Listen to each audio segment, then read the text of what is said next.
So our next speaker is a returning one, actually. She has been here some 2 years ago, and her speeches were evaluated as some of the best and most popular ones at Reflect.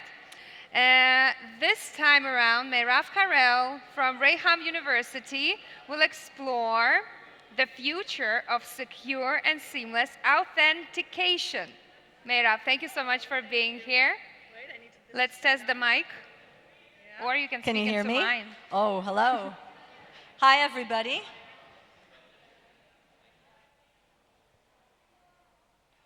All right, very happy to be here. We're going to be talking today about a subject that is just being started around the world. I know that there's a little bit of commotion here. And I'm talking about digital identities, okay? We're going to be exploring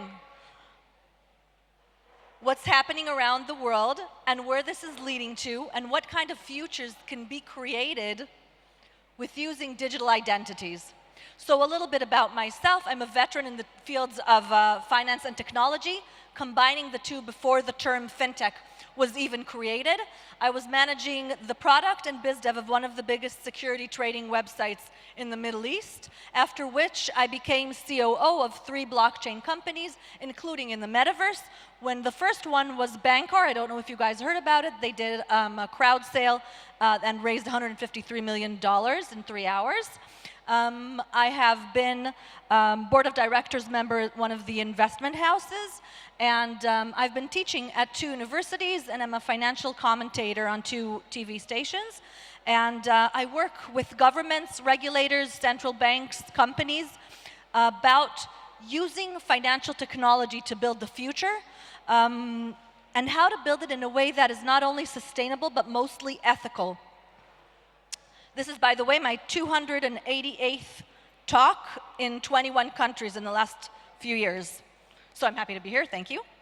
And I want to ask the people that are here, who is involved in creating digital identities in some way or form, through governments or through companies? Okay, who here heard about digital identities? All right, okay, so we'll have to know what they are. Who has a digital identity? Or comes from a country that it's already been rolled out? One person? Nothing? Nobody? Ooh, okay. So, one of the biggest issues that governments around the world are now dealing with, and there's regulations and legislations coming out, are digital identities, okay? And we're talking about over 100 countries that are dealing with this issue and thinking about how to do it in a way that the goal is that all of us, in a few years, in less than 6 years, will have a digital identity. And what is a digital identity? So the idea of a digital identity refers to the person's verified presence and identity on the internet, okay? Because right now, when we go around the internet, we could use VPNs, we can be anonymous. When we go and we need to transfer data from one person to the other, or one entity to the other, we have to prove that we're the real person. When we want government services, we need to go into each government service differently, right, with a different code. And the idea is to create a digital identity that will actually be like a key that unlocks all of these wonderful opportunities in a seamless way, okay? So people will be able to access websites and access their government data and transact with information that needs to be authenticated, all easily and systematically. What will be included in the digital identity? And please notice what we're going to be saying. So the first usual suspect is going to be the identification number, right? In addition, there could be biometric data. Notice. Digital documents, including driver's license, passports, travel documents, medical documents, also all sorts of personal information like a mannerism, which could help know that you are the person that you are claiming to be when you're using digital services and online services. And what will you be able to access with your digital identity? Actually, all of the services that you have access to right now, only in a seamless manner. That means your government data, telecommunications, e-commerce. Instead of anonymity, we're going to be talking about having a digital badge or digital identity that tells us exactly who we are. Now, why do governments want this? Okay? What is the reason and what are the benefits of having this kind of service? Why would they want this? So first of all, authentication. As we said, we don't always know who's behind a screen when we're talking through the internet, right? Second of all, inclusion. Around the world, there are people that don't even have bank accounts. We're talking about 1 billion people that don't have access to services and don't necessarily even have an identity, okay? So one of the goals of the UN is actually bringing everybody to get to the point where they have a digital identity of themselves. Another reason is that we're talking about, I don't know, how many of you guys know about CBDCs? Heard about CBDCs? Okay, central bank digital currencies, like the digital euro or the digital dollar. Where is it going to be stored?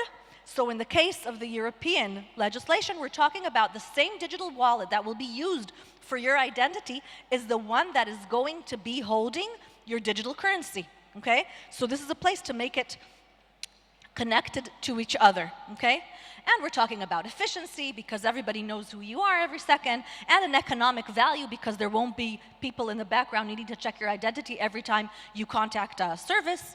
And of course, user experience. You won't have to go in and out of websites. Everything will be seamless. Whoops. So in addition, you know, we said 100 countries are working about this. Over 50 already have the digital ID in place. Okay? And the leaders or countries include Estonia and Nigeria and India and Ethiopia and Brazil and a few more countries in the Far East and in South America. And actually the success of implementing these digital IDs has been very, very good.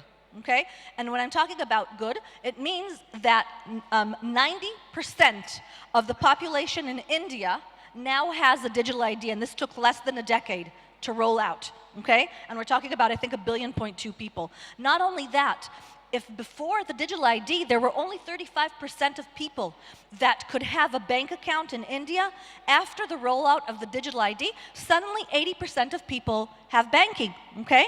Not only that, the government predicts or thinks that the amount of fraud that had been saved throughout these years is somewhere around billions of dollars. Okay? So it all sounds lovely and wonderful. Not only that, not only governments want to create digital IDs. Do we know what this is? Does anybody know what this is? What do we see here? It's hard because I can't see you guys with the lights on me. But what are we seeing here? Have you guys heard about the World Coin and the World ID created by Sam Altman, the CEO of ChatGPT? So he came out with a new project a few years ago, and he's offering to create a digital identity for every citizen on planet Earth that connects to a digital money, the world coin that he is creating, okay? How does he establish the identity of a person? Does anybody know? I'll give you a hint. Look at that little picture. What do you think that is, that circle? What's that ball?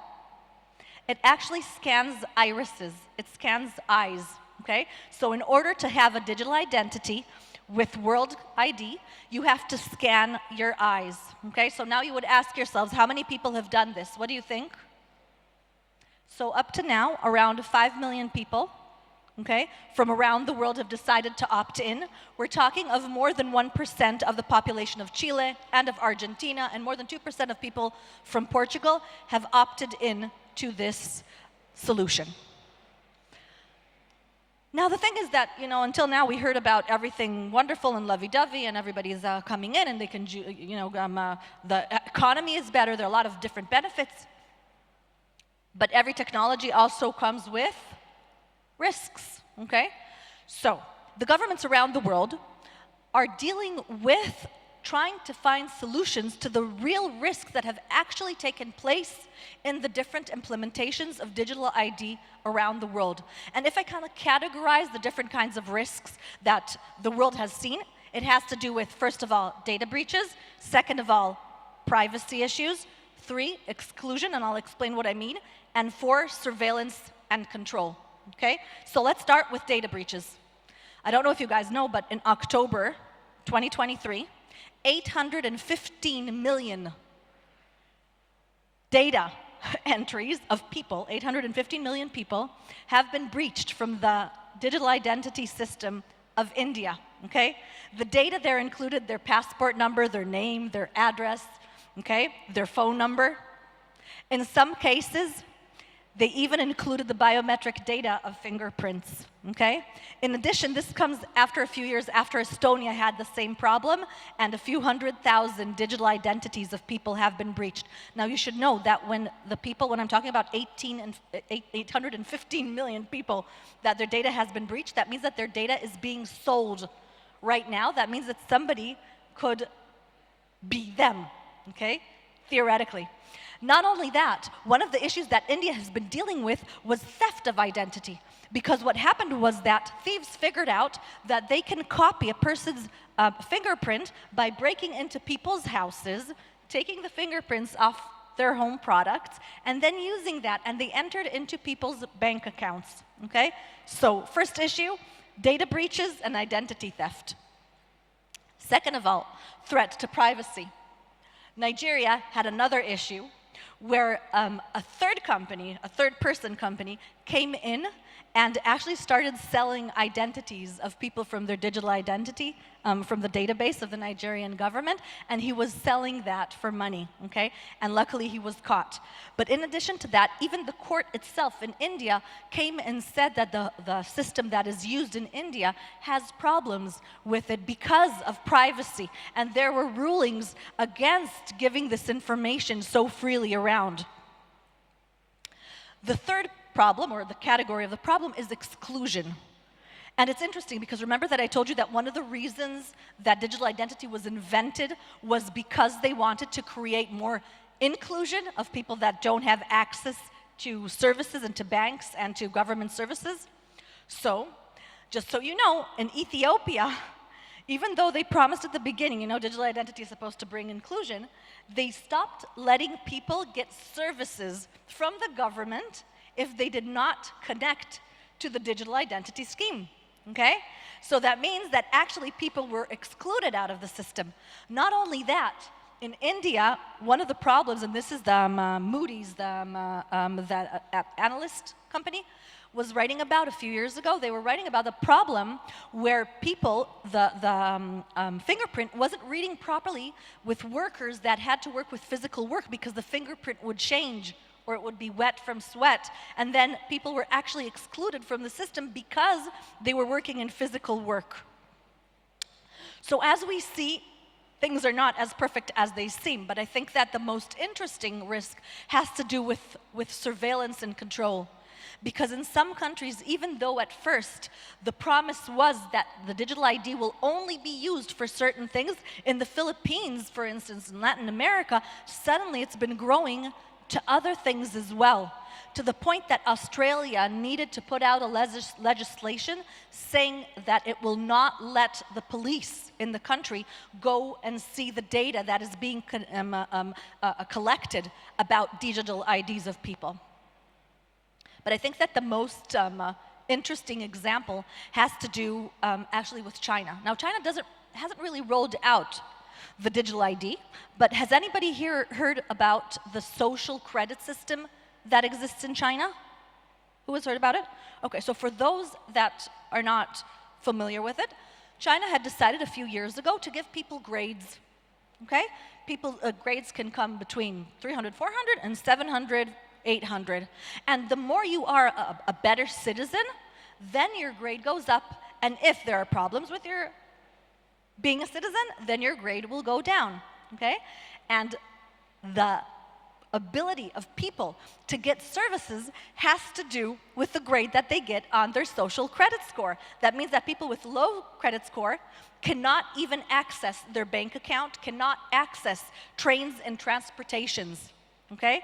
Now, it isn't yet a digital ID system, but now we can realize what can happen if somebody is collecting. This is kind of an example, an extreme example of what can happen if data is collected about people and then analyzed, and then services are blocked from people according to their behavior. But I think you now see all of them are kind of like, I put them in orange. things become even trickier when we're adding AI into the mix, okay? Because as you guys know, first of all, AI can do deep fake, that's great. But the problem is that if you let AI analyze the data collected about people, you don't have the ability to know why a person was blocked, okay?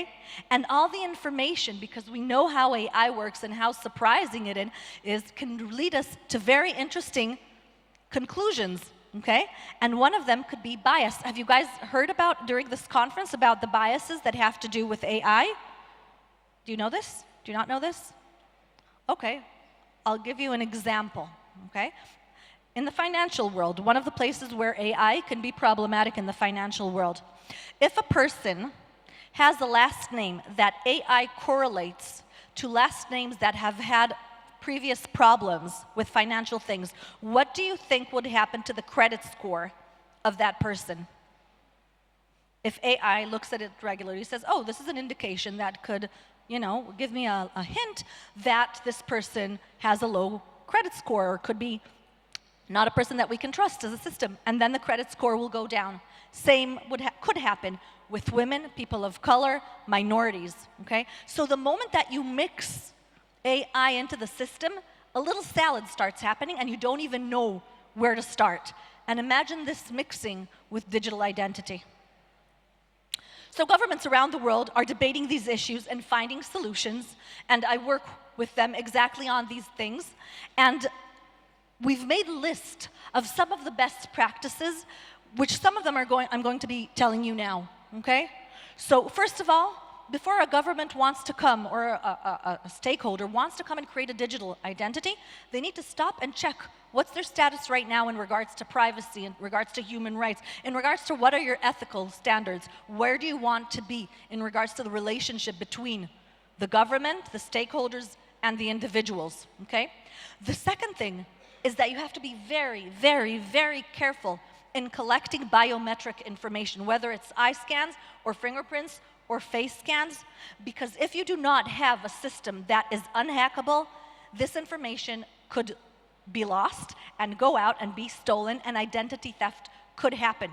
In addition to that, it's really, really important to put legislation into place that decides what the processes are, that decides who are the stakeholders, that decides what happens if somebody accidentally gets blocked from the digital ID and doesn't even know why.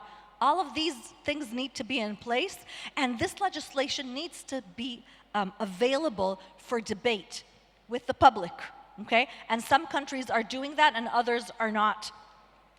Not only that, what we've been speaking about right now, and I come from the world of finance, but also the world of digital currencies and decentralization. All of these different hacks and problems that we saw, what's the common denominator of all of them? That the information is kept in one centralized place, right? Which could be hacked, which could be breached. A lot of things could happen there. One of the solutions that countries around the world are checking is creating digital identities that are decentralized. That means that instead of all the data of all of us being collected in one centralized place in the hands of a government or a stakeholder, they will be put into decentralized wallets, similar to crypto wallets. And the access to there would be in a decentralized manner. That means that even if one of these wallets was breached, the others were not. Okay? So these are also things to consider. Instead of putting all of the data in one database, it should be spread around in a decentralized manner. So how will the world look like when these digital identities will be rolled out to all of us? Because I'm guessing that in a few years, when we're going to be sitting here in the Reflect Festival, we're all going to have digital identities, and our cards are going to be inside the digital identity with the tickets that we bought for these events. Okay? So how will the world look after all the dust settles? That kind of depends on each and every one of us and our understanding of where things can go and the best practices that we put in place when we're building the fintech solutions, including digital identity. I'm going to end this little talk with a quote by Gordon Moore, one of the founders of Intel, that says that change has never happened this fast before, but it will never be this slow again. Thank you. Thank you, Meirav. Thank you for an amazing talk. do you mind staying on the stage and answering a couple sure. of questions? Of course. What impact will digital IDs have on businesses and consumers? So first of all, people will have the digital ID for themselves. Each one of us will have a digital identity. But digital identity does not stop only with humans. That means that companies will have digital identity. Even entities that we create on the metaverse right now, the laws in China are changing in a way that people will have a digital identity for their avatars on the metaverse, okay? Yeah. So that affects us actually on every sphere, and these digital identities will also be connected to our online presence on social media, okay? So it will be affecting everybody. What does that mean for businesses? That means that if you're a business that needs to check digital identity or subjects about a person, let's say his age, because you can't give him alcohol under the age of a certain age, then this information can be easily available for you, and you can just see it immediately with the digital ID. So it's supposed to be more efficient, and hopefully it will be, while preserving people's rights for privacy and ethics, right? Yeah, that's very interesting. And the biggest drivers in implementing digital IDs, I think it's like you mentioned Estonia's I think first of all, the UN is pushing for this very, very hard, and so are the governments of the bigger, I'd say, entities like the EU, okay, that are pushing towards this. One of the things that EU is worried about or wants to solve is the issue about moving from one place to the other physically, right? And the travel inside the EU and the ability to access services from different places in the EU. And the moment that there is a digital identity, one of the benefits will be that people will be able to move around and travel much easily using this digital identity. So actually the governments and the UN are pushing it each from their own reason and reasoning. Yeah, we have quite a straightforward question: how to mitigate the risks. You've raised, all the risks. I understand that there's probably different solution to different types or categories, as you mentioned. Right. But maybe on a higher level.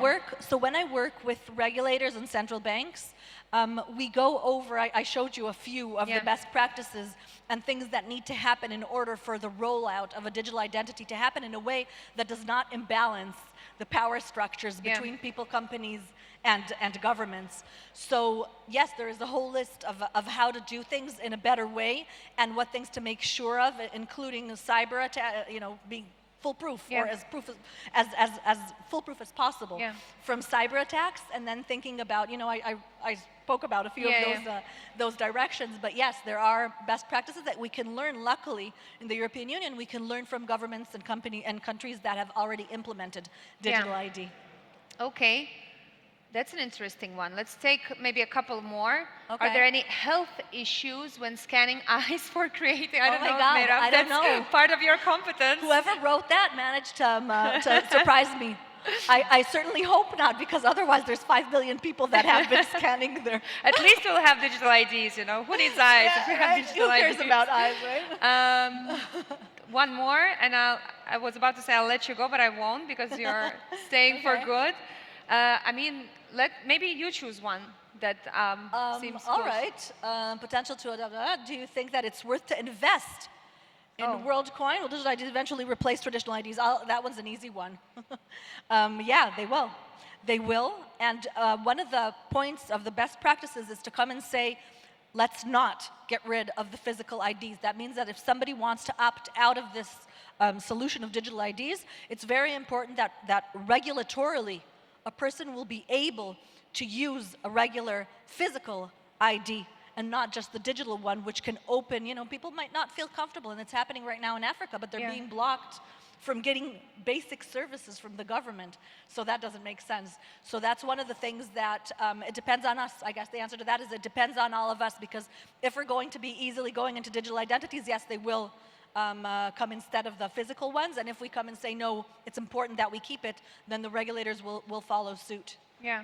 Because we saw that with CBDCs. That, Don't give it away. I won't give it away. We have it in the next session. Right. Thank you so much. Please stay on.